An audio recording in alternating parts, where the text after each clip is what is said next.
Hallo zusammen. Ich warte noch einen kleinen Moment, bis wir vollzählig sind.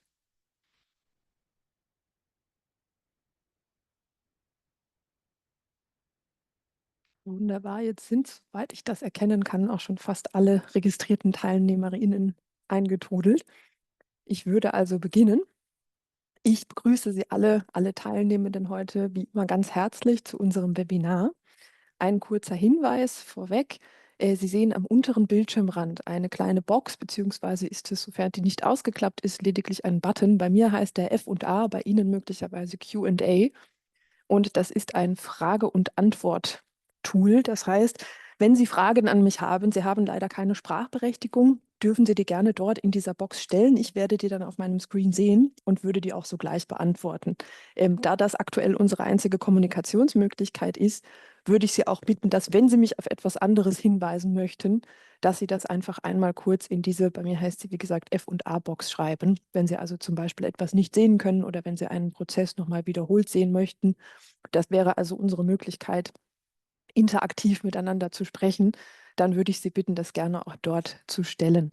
Darüber hinaus wird es heute, das darf ich vorneweg schon mal sagen, in unserem Webinar um die Optimierung Ihres Mahnwesens gehen. Das heißt, wir werden uns heute einmal genau mit dem Mahnwesen auseinandersetzen. Da das ein recht komplexes Thema ist, darf ich auch gerne noch mal darauf hinweisen, es gibt keine dummen Fragen. Ich bin sehr froh um jede Frage, die Sie mir stellen. Ich bin froh, wenn ich am Ende des Webinars weiß, dass wir alles, was an Fragen aufgekommen ist, auch klären konnten. Das heißt, Sie dürfen sich da gerne auch dieser Box bedienen, wenn Sie zwischendurch eine Frage haben, wenn Sie sagen, das ist in unserer Kanzlei immer nicht ganz geklärt oder ich weiß nicht, wie ich den Vorgang bewältige oder bewerkstellige, dann dürfen Sie mich das gerne fragen und wir schauen uns das dann hier live gemeinsam zusammen an.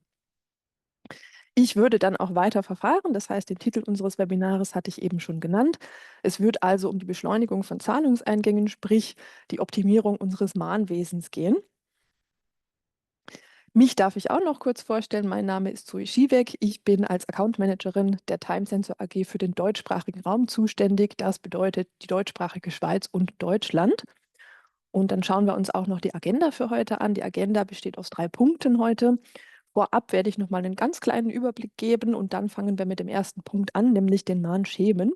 Da werden wir uns gemeinsam anschauen, wie wir diese erstellen und verwalten als Basis für das Erstellen von Mahnungen. Das heißt, ich muss ein Mahnschema hinterlegt haben in Time Sensor Legal 365, um überhaupt eine Mahnung hier erstellen zu können nach dem vorgesehenen Prinzip. Und anschließend werden wir uns noch mit ein paar praktischen Tipps und Tricks auseinandersetzen, die in dem ganzen Prozess auch tangierend die Einzahlung, also die Verbuchung von Zahlungen für gestellte Rechnungen umfassen wird und eben noch ein paar weitere Punkte. Dann würde ich sagen, wenn es aktuell noch keine Fragen gibt, wovon ich mal ausgehe, dann legen wir auch gleich los. Und wie ich eben schon gesagt hatte, schauen wir uns das Ganze noch einmal überblicksartig an. Das bedeutet, heute geht es eben um Zahlungen. Das heißt, es geht natürlich um Finanzen, um Mahnungen, also vorgeordnet und nachgeordnet einer Rechnungsstellung. Das bedeutet, wir befinden uns im Bereich Finanzen, wie Sie hier unten links sehen können. Im Bereich Finanzen wiederum sehen wir hier oben, befinden wir uns in der Rubrik Debitoren. Das heißt, hier in den Debitoren können wir eben alle Rechnungen einsehen. Wichtig ist für uns jetzt natürlich die Sektion der offenen Rechnungen, da wir eben jetzt heute uns mit Mahnungen auseinandersetzen. In diesem Zusammenhang sehe ich also hier meine Liste der aktuell offenen Rechnungen, wie Sie hier oben an dem blauen Auswahlbalken erkennen können.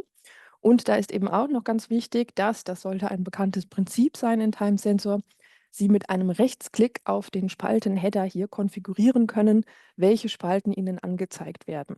Das ist für uns heute insofern relevant, dass ich jetzt natürlich, weil wir uns heute mit Mahnungen beschäftigen, hier dementsprechend relevante Informationen einsehen möchte. Ich möchte also zum Beispiel hier zusätzlich zu dem, was ich bereits enthalten habe, was ich also bereits angezeigt bekomme, auch noch meine Mahnstufe anzeigen, damit wir das Ganze noch in Klartext haben. Und dann möchte ich vielleicht auch noch, weil das auch im Zusammenhang steht, eine Ratenzahlungsspalte angezeigt bekommen. Ansonsten habe ich hier noch den Status, den totalen Ausstand. Ich habe hier die Tage drin und auch noch einige weitere Felder. Das hier möchte ich eben nur exemplarisch zeigen. Das heißt, gemäß dem Fall, dass Sie eben das nicht angezeigt bekommen, dann liegt es daran, dass Sie eben die Spalten noch nicht korrekt konfiguriert haben für diese Ansicht. Wichtig ist für uns jetzt in diesem Fall hier oben der Status. Da handelt es sich um den Mahnstatus. In dem Fall, ich habe jetzt hier nebendran, ich mache das Ganze mal etwas größer, bewusst auch noch das Feld Mahnstufe eingeblendet, da wir uns eben gleich im Schemeneditor mit Mahnstufen auseinandersetzen möchten. Überblicksartig möchte ich also dazu nur sagen, es gibt mehrere Mahnstufen. Das können wir hier sehen. Wenn ich die einmal sortiere, sehen wir auch, das korreliert eben hier mit dem Status. Wir haben also Mahnstufe 1. Wir haben hier, das nennt man dann einen Mahnstopp. Allerdings weicht das von der Mahnstufe ab. Warum, sehen wir später noch. Dann haben wir Mahnstufe 2 und zum aktuellen Zeitpunkt ist es auch so, dass wir noch keine Mahnstufe 3 haben hier. Wir haben natürlich eine im System implementiert. Wir haben aber das Glück, dass wir eben aktuell bei jenen Personen, die noch keine Rechnung bezahlt haben, obwohl sie eben fällig gewesen wäre, nicht das Problem haben, dass wir schon bei der dritten Mahnung angelangt sind. Das ist auch ein guter Fall. Das möchten wir also auch erreichen. Wir schauen uns hier noch einmal die Ratenspalte an. Hier können wir eben festlegen, ob eine Ratenzahlung vorhanden ist oder nicht. Das würde ich dann entsprechend hier auswählen. So, dann würde ich sagen, machen wir uns auch gleich an den ersten Agendapunkt. Und zwar navigieren wir dafür hier unten in die Einstellungen. Einmal nach dem Einstellungssymbol. Es mag sein, dass Sie dieses Einstellungssymbol nicht sehen, beziehungsweise dass, wenn Sie darauf klicken, Sie hier lediglich die Schaltfläche Benutzer sehen können. Das liegt in dem Fall an Ihrer Zugangsrechte-Konfiguration. Da müssen Sie sich an einen Systemadministrator Ihres Kanzleisystems wenden, der Ihnen dann entweder diese Einstellung vorfertigt oder Sie eben berechtigt, diese Einstellung selbst vorzunehmen. Ich bin hier als Monika Muster angemeldet, wie wir hier oben links an meinen Initialen erkennen können. Frau Monika Muster ist Partnerin in unserer Kanzlei Muster und Sample. Das bedeutet, sie hat volle Adminberechtigung und sieht eben dementsprechend jede einzelne Schaltfläche. Hier navigieren wir nun in die Parameter und dort navigieren wir nochmal, da es eben um den Bereich Finanzen geht, in die Finanzen. Und jetzt sehen wir hier im unteren Bereich die Standardeinstellungen. Und zwar auch betreffend das Mahnschema. Hier sehen wir auch noch die Rechnungsvorlage und die Archiveinteilung. Für uns relevant ist aber jetzt hier der mittlere Reglerbalken. Da können wir, wenn wir einmal draufklicken, zum einen unsere bestehenden Mahnschemen einsehen und zum anderen können wir den Schemeneditor auswählen. In diesem Fenster sehen wir jetzt den Schemeneditor und das ist die Stelle, an der wir eben in Timesensor als Basis eines Mahnprozesses unsere Mahnstufen definieren müssen. Zum einen fängt das Ganze, Sie kennen das vielleicht schon aus der Vorlagenbearbeitung oder aus anderen Bereichen aus Timesensor Legal 365. Zum einen muss ich hier auf der linken Seite ein Schema auswählen bzw. erstellen. Wir haben das so gemacht, dass per Default wir 3 Schemen führen. Einmal Standard, Moderat und Sportlich. Ich denke, die sind recht selbsterklärend. Wir schauen sie uns aber noch genauer an. Wenn das für Sie nicht passt, dann haben Sie hier unten auch noch weitere Möglichkeiten. Das heißt, ich kann zum einen hier ein Schema duplizieren und kann das nachträglich verändern. Das hat einfach den Vorteil, dass es eben die Vorlagen aus diesem Schema, aus dem ich dupliziere, kopiere, dass es die mitnimmt. Oder ich kann das Ganze einfach neu konfigurieren, indem ich hier auf das Plus klicke oder, wenn ich etwas löschen möchte, ein ganzes Schema auf das Minus. Ich denke, das ist auch recht selbsterklärend, da Sie das auch in anderen Bereichen der Software wiederfinden. Wir wenden uns also einmal der rechten Seite des Schemeneditors zu und schauen uns jetzt einmal das Standard-Mahnschema an. Das Mahnschema besteht aus mehreren Stufen. Stufen hatten wir eben in unserem Überblick schon gesehen, was die sind. Das heißt, wir haben mehrere Mahnstufen. Das sind also die Instanzen, in denen ich Zahlungserinnerungen bzw. Mahnungen an meine Klientel schicke. Und diese muss ich natürlich in Timesensor definiert haben. Das heißt, wir können hier oben die Anzahl der Mahnstufen einstellen. Es gibt 3, die Ihnen zur Verfügung stehen pro Mahnschema. Dann ist es allerdings so, dass nicht immer jede Stufe benutzen möchte. Das heißt, es könnte auch sein, dass Sie eben sagen, wir schicken eine Zahlungserinnerung und danach gibt es ein kostenpflichtiges Verfahren oder Sie sagen, wir sind da sehr kulant, wir schicken noch eine zweite Zahlungserinnerung oder Zahlungsaufforderung. Das können Sie also selbst konfigurieren, wie Sie das für sich, für Ihre Kanzlei nutzen möchten. Wir könnten hier jetzt weitermachen eben mit unseren 3 Mahnstufen, da das das Gesamtkontingent ist, was uns zur Verfügung steht, und würden dann für die jeweilige Mahnstufe ein paar Details definieren. Hier in der ersten Spalte, und das ist für jedes Mahnschema, analog auch für jede Mahnstufe gleich, sofern ich es hier festlege, also wenn ich hier 30 eintrage, dann muss ich natürlich nicht hier die 30 übernehmen. Es gibt aber diese Spalte, dieses Feld für jede Mahnstufe in jedem Mahnschema. Hier habe ich eben meine Zahlungsfrist, das heißt, hier wird angegeben, ab welchem Punkt die erste Mahnstufe ausgelöst wird. Wir hatten eben schon in der Übersicht gesehen, dass wir so kleine graue Punkte haben. Das markiert also das Auslösen einer ersten Zahlungserinnerung, eben der ersten Mahnstufe. Genauer gucken wir uns das gleich auch noch im nächsten Agendapunkt an. Hier aber zurück zur Konfiguration, zur Basiskonfiguration dieses Mahnschemas. Im zweiten Feld kann ich noch Mahnspesen, die gegebenenfalls anfallen, angeben, die dann eben zusätzlich zur ausstehenden Rechnungssumme noch berechnet werden. Und dann kann ich, ganz wichtig, hier unten unter Mahnvorlage meine Zahlungserinnerung oder eben meine Mahnung konfigurieren. Wenn ich also hier draufklicke, dann komme ich in einen zweiten Editor. Und hier möchte ich einmal exemplarisch etwas ganz Wichtiges zeigen. Wir haben in TimeSensor verschiedene Formeleditoren und verschiedene Vorlageneditoren. Achten Sie bitte immer darauf, was hier oben links in der Ecke steht. Ich mache das einmal kenntlich daran, dass ich das Ganze hier für die zweite Mahnung öffne. Und wir sehen, da steht eben die Zahlungserinnerung nicht mehr drin, sondern hier geht es wirklich um die Vorlagen für die zweite Mahnung, nicht für die Zahlungserinnerung.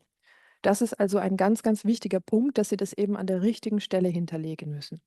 Wir haben jetzt hier die Zahlungserinnerung, die würde ich noch einmal öffnen. Hier haben wir unsere bereits bekannte Platzhaltervorlage. Sofern ich in diese hineinklicke, sehe ich also hier, welche, ähm, welche Dokumente Teil dieses Dokumentes sind. Das sieht dann in seiner Rohvorlage so aus und wir sehen eben hier einige Ausdrücke, beispielsweise auch einen Payment Plan, sofern dieser Zahlungsplan mit einem Kunden vereinbart wurde. Das würden wir hier also auch angeben.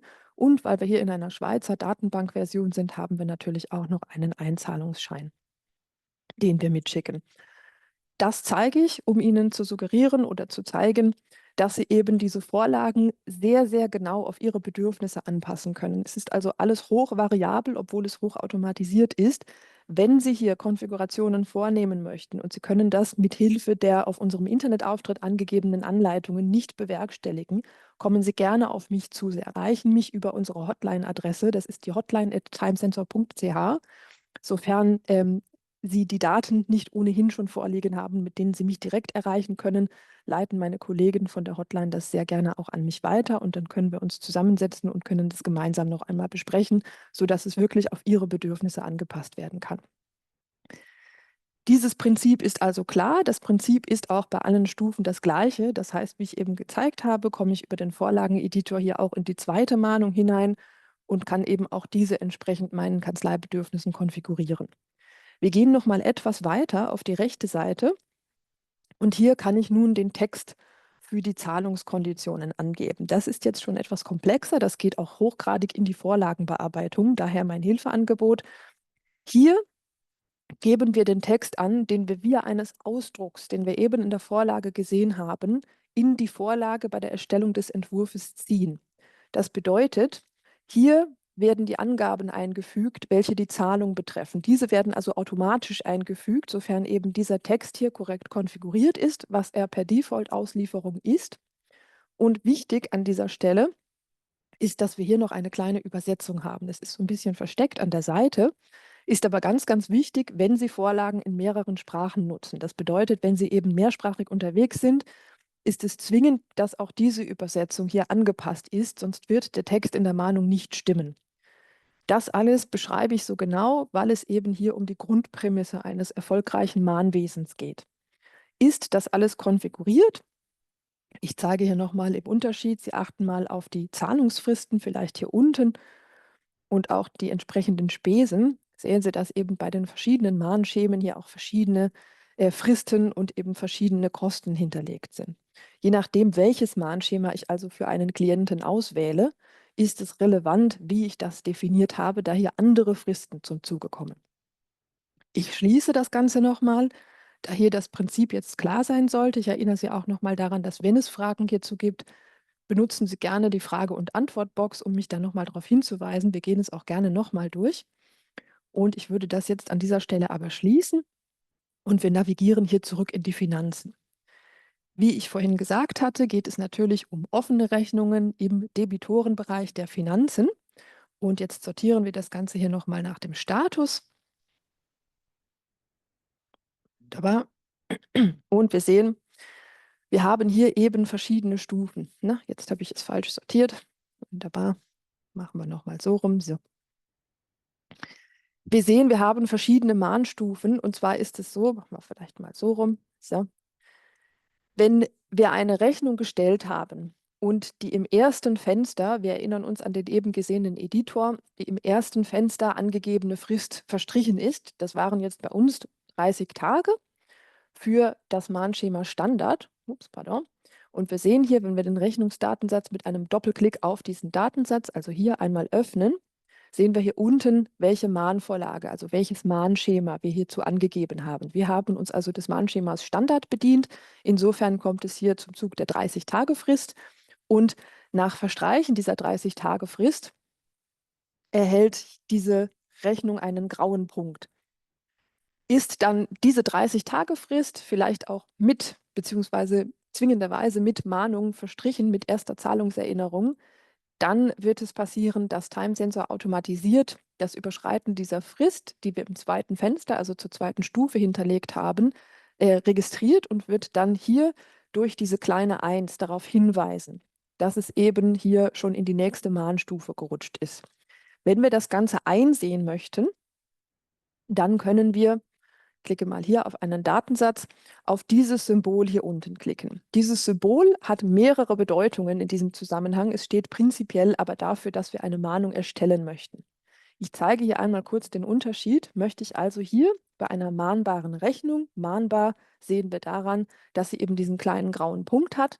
Möchte ich dort eine Mahnung erstellen, so wähle ich die aus und klicke hier unten auf das entsprechende Symbol. Und wir sehen, sogleich öffnet sich ein entsprechender Entwurf und diesen erstelle ich also jetzt in der Entwurfssektion im Dossier des Klienten oder in dem Fall der Klientin, bei der die Rechnung erstellt wurde. Ich muss also nicht in das Dossier selbst navigieren, sondern es wird automatisch dort erstellt. Ich klicke hier unten auf Drucken. Ich nehme jetzt mal den Drucken-Button raus, einfach da ich aktuell kein Druckgerät angeschlossen habe. Sie können das Ganze selbstverständlich drucken und klicke hier auf OK. Nun ist es der Fall, wir sehen, hier ploppt eine kleine 1 auf, dass eben bei Frau Luna Beckenbauer im Archiv eine entsprechende Zahlungserinnerung existiert. Ich öffne hier das Archiv und wir sehen, da befindet sich das Dokument. Jetzt kann es natürlich der Fall sein, dass sich im Dokument ein Fehler befindet. Dann möchten wir vielleicht das Dokument nochmal modifizieren oder wir möchten es neu erstellen. Vielleicht ist uns auch generell ein Fehler unterlaufen und wir wollten diese Kundin noch gar nicht mahnen.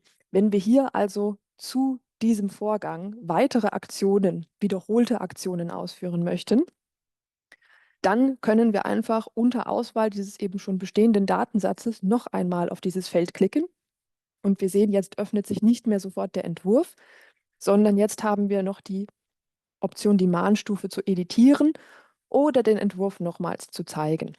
Wenn ich jetzt hier auf Mahnstufe editieren klicke, komme ich an dieses Fenster. Hier könnte ich auch gegebenenfalls meine Mahnung wieder löschen. Hier könnte ich also diese Mahnstufe herausnehmen und könnte dann daraufhin nochmal eine Mahnung schicken oder könnte, da ich eben vielleicht gerade mit der Kundin telefoniert habe, sie sagt, oh, das habe ich nicht gesehen, ich war 3 Wochen in Ferien, könnte ich das Ganze löschen. Die Kundin hat mir versichert, sie wird es morgen noch bezahlen, also werde ich keine Zahlungserinnerung oder Mahnung an die Kundin schicken.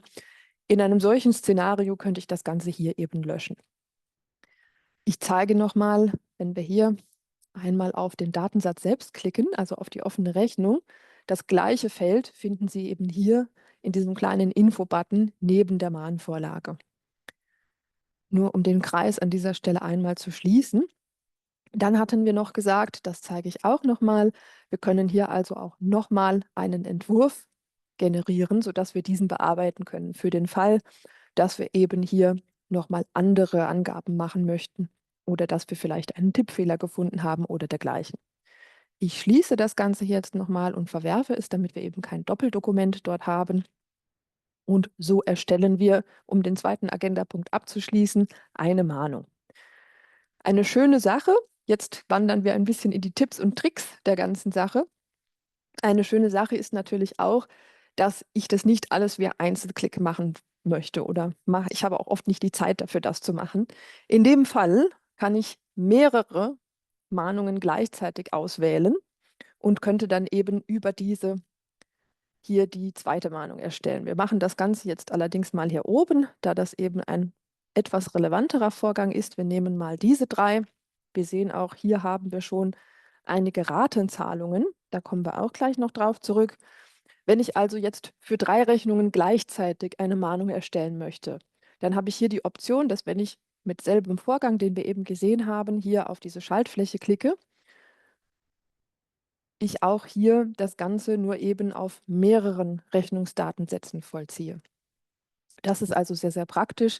So können Sie eben, wenn Sie zum Beispiel monatsbezogene Rechnungen schreiben, dann wird es so sein, dass Sie Ende des Monats eine ganze Reihe von Rechnungen gestellt haben, die, sofern eben die Mahnschemen gleich sind oder die Tage, die Fristen in diesen Mahnschemen gleich sind bei den Mahnstufen, wird es so sein, dass diese Rechnungen auch zum gleichen Zeitpunkt fällig werden. Die unbezahlten Rechnungen darunter, die werden auch zum gleichen Zeitpunkt in die nächste Mahnstufe rutschen. Das heißt, die werden zum ersten Mal zum selben Zeitpunkt mahnbar. Insofern bietet es sich hier an, dass Sie eben gleich eine ganze Rubrik auswählen, beziehungsweise hier mehrere Rechnungen gleichzeitig auswählen. Und wir sehen auch wieder bei allen Rechnungen, bei denen wir soeben gleichzeitig gemahnt haben, ist es jetzt der Fall, dass wir eben hier die Mahnstufe angezeigt bekommen. Um das noch einmal zu kontrollieren, wir sehen auch hier gibt es eben eine entsprechende Zahlungserinnerung, die wir mit dem Datum von heute erstellt haben. So viel also zu diesem Prozess. Ich hatte eben schon über Ratenzahlungen gesprochen. Oft ist es ja auch so, gerade im Rahmen des Mahnwesens und der Verbuchung von Zahlungseingängen, dass wir vielleicht einen Klienten haben, der uns sagt, ich kann diese Summe nicht auf einmal zahlen. In diesem Fall haben wir hier in jedem Rechnungsdatensatz einen kleinen Button, für den wir eine Ratenzahlung vereinbaren können. Wie wir zu ganz Beginn des Videos gesehen haben, als wir uns die Vorlagen in den Mahnschemen angeguckt haben, ist es ja so, dass wir hier auch einen Ratenzahlungsplan, also einen Payment Plan, so hieß der Ausdruck, angeben können. Das ist an dieser Stelle also die Information, die gezogen wird in diese Vorlage, die also dort ausgegeben wird. Und auch hier haben wir dann die Möglichkeit, das eben zu modifizieren.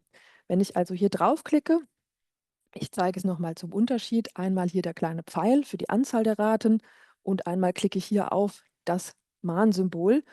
Hier habe ich also die Möglichkeit, diesen Zahlungsplan, diesen Ratenzahlungsplan nochmal anzupassen. Habe ich eine Rate erhalten? Hier sehen wir, dass die erste Rate auch schon eingegangen ist. Die nächste sollte am 9.5. eingehen. Die scheint noch nicht eingegangen zu sein. Die lassen wir also hier auf Nein und so könnten wir aber hier via dieses Reglers unter der Spalte Eingang bestimmen, ob eine Rate bereits eingegangen ist oder nicht. Das wäre also ein kleiner Tipp, den wir hier nutzen können. Ich zeige das Ganze vielleicht nochmal an einem Fall ohne Ratenzahlung. Wir sehen auch hier, wir haben noch keine Mahnung ausgelöst. Wenn ich das Ganze runternehme, sehen wir aber, es handelt sich durchaus um eine mahnbare Rechnung, da wir eben hier diesen kleinen grauen Punkt schon sehen. Und möchte ich jetzt hier eine Ratenzahlung mit meinem Klienten vereinbaren, beziehungsweise habe dies getan. Er hat mir jetzt gesagt, er möchte den Betrag von rund 4.000 Schweizer Franken gerne in 4 Monaten bezahlen. Und schon habe ich hier mein kleines Symbol und kann eben entsprechend hier diese Angaben machen. Die Fälligkeit ist natürlich, da es sich, das sehen wir hier am Datum oben, um eine etwas ältere Rechnung handelt. Der Klient scheint also für eine Weile krank oder in Ferien gewesen zu sein.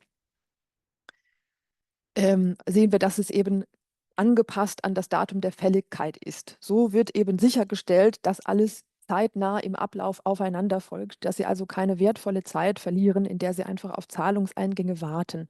Ist das alles richtig konfiguriert, dann haben wir eben eine sehr schnelle Abfolge von verschiedenen Stati, die aufeinander folgen und eben Möglichkeiten zur Ratenzahlung oder zur weiteren Bearbeitung eines solchen Falles. Ich schließe das jetzt hier nochmal und würde nun an dieser Stelle eine kleine Umfrage starten. Und zwar geht es in dieser Umfrage um das Verständnis der wiedergegebenen Inhalte.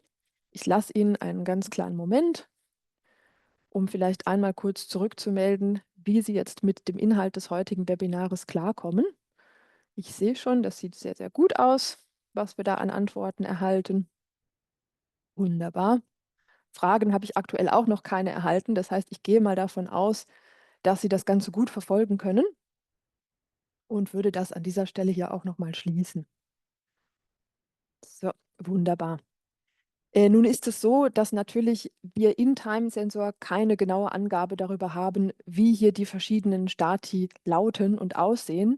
Wenn Sie eine solche Angabe suchen oder für neue Mitarbeiter eben einen Einarbeitungsbogen oder dergleichen brauchen, dann finden Sie all diese Informationen auch in unserem Internetauftritt. Hier finden Sie sowohl Informationen zu den Mahnstati als auch in unserer nächsten Videoreihe wird es Videos geben, die Sie dann auch an diesem Ort wiederfinden, die sich auch nochmal explizit mit der Rubrik Finanzen beschäftigen. Da kann ich Sie also schon darauf verweisen, dass wenn es eben hier noch gewisse Lücken gibt in Ihrem Verständnis, dass Sie sich bitte einmal diese Videoreihe anschauen oder da kann ich auch gerne nur noch mal meine eigene Hilfe anbieten. Kommen Sie gerne auf mich zu und wir schauen uns das Mahnwesen in Ihrer Kanzlei gemeinsam an, um eben da die höchste Effizienz herauszuholen, die uns möglich ist. Ich würde noch einen ganz kleinen Moment warten, falls es doch noch eine Frage gibt. Ansonsten würde ich sagen, wir sind am Ende unseres Webinars angekommen und ich bedanke mich schon mal vorab ganz, ganz herzlich für Ihre Teilnahme. Ich würde hier auch zu diesem Zwecke noch mal meine Präsentation einblenden. So, da unten sehen Sie auch noch mal unsere Kontaktdaten. Wie gesagt, kommen Sie gerne auf uns zu, wenn Sie dort Hilfe benötigen. Auch uns ist es ein Anliegen, dass eben Ihr Mahnwesen so automatisiert und so schnell wie möglich läuft, damit Sie da eben keine Zahlungseingänge einbußen und da auch keine zu langen Fristen haben. So, ich habe keine weiteren Fragen bekommen. Das heißt, ich gehe davon aus, dass das heute Gelehrte gut verstanden wurde. Und dann bleibt mir an dieser Stelle nichts anderes übrig, als mich von Ihnen zu verabschieden und noch einmal ganz, ganz herzlich für Ihre Teilnahme zu bedanken.